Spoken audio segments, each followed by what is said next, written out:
हम उसी इंसान के पास वापस क्यों जाते हैं जो हमें तोड़ता है? एक सवाल से शुरू करते हैं। अगर कोई इंसान आपको बार बार हर्ट करता है, आपको छोड़ देता है, आपको इग्नोर करता है, फिर अचानक प्यार देता है, तो आप उससे दूर क्यों नहीं हो पाते? क्यों उसी के मैसेज का इंतज़ार करते हैं? क्यों उसी की एक कॉल से फिर उम्मीद जगा बैठते हैं? और क्यों बार बार टूटने के बाद भी हम उसी के पास लौट जाते हैं? अगर आपने कभी खुद से ये सवाल पूछा है तो इस वीडियो के एंड तक ज़रूर बने रहिए और इस सवाल के जवाब को देखिए, क्योंकि इसका जवाब सिर्फ प्यार नहीं है, माइंड, साइकोलॉजी और न्यूरोसाइंस तीनों में छुपा है।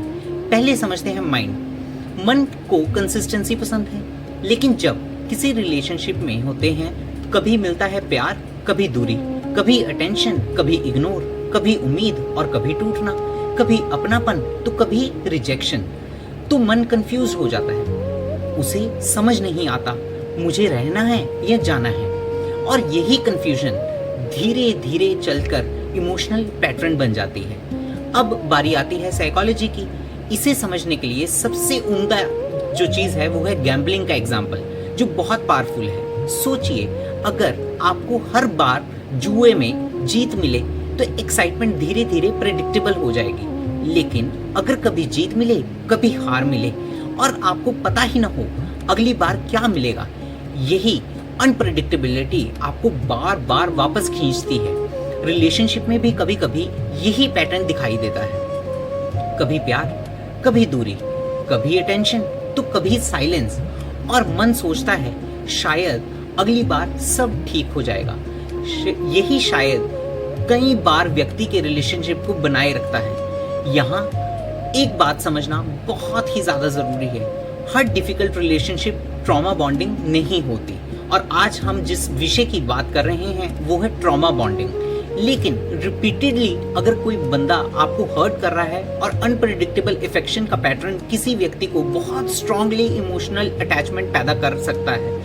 अब आते हैं न्यूरोसाइंसेस पर। न्यूरोसाइंस में हमारे ब्रेन का रिवॉर्ड सिस्टम अनप्रेडिक्टेबल रिवॉर्ड्स को बहुत स्ट्रांगली रिस्पॉन्ड कर सकता है। जब अचानक अटेंशन मिले, अफेक्शन मिले या वैलिडेशन मिले तो डोपामिन रिवॉर्ड मोटिवेशन से जुड़ी प्रोसेसेस में भूमिका निभाता है। दूसरी ओर एमिगडाला इमोशनल सिग्निफिकेंस और थ्रेट रिलेटेड प्रोसेसिंग में महत्वपूर्ण भूमिका निभाता है। और फ्रंटल कॉर्टेक्स जो होता है हमारे ब्रेन का जो फ्रंट पार्ट है, विशेष pre frontal region planning, judgement और इम्पल्सिव कंट्रोल जैसी प्रक्रियाओं में महत्वपूर्ण है। इसीलिए जब इमोशन बहुत इंटेंस हो तो केवल ये कहना आसान नहीं कि बस छोड़ क्यों नहीं देते, ये कहना बिल्कुल आसान नहीं रह जाता, क्योंकि ये केवल एक कॉन्शियस डिसीजन की कहानी नहीं है। ये attachment, emotion, reward, memory, expectation और कॉम्प्लेक्स पैटर्न भी हो सकता है। और सबसे डेंजरस थॉट शायद ये होता है, इस बार शायद वह बदल जाएगा।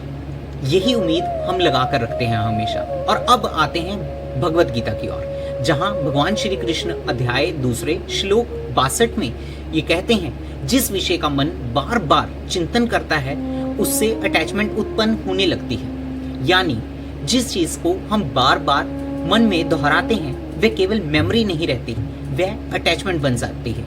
और गीता आगे कहती है, अटैचमेंट से डिजायर्स उत्पन्न होना शुरू हो जाती हैं और वही मेन हमारी प्रॉब्लम की जड़ बन जाती हैं। शायद इसीलिए असली फ्रीडम हमेशा दूसरे व्यक्ति को छोड़ने से शुरू नहीं होती, कभी कभी वह उस पैटर्न को पहचानने से शुरू होती है जिसे हमारा मन बंधा हुआ होता है।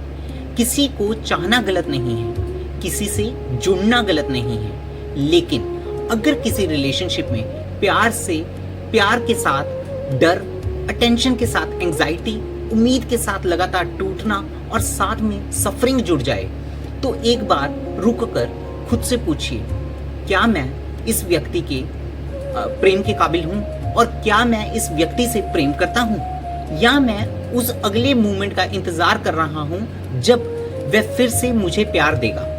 क्योंकि कभी कभी हम इंसानों के लिए उसके बदलते हुए बिहेवियर्स के अगले रिवॉर्ड के लिए लौट रहे होते हैं।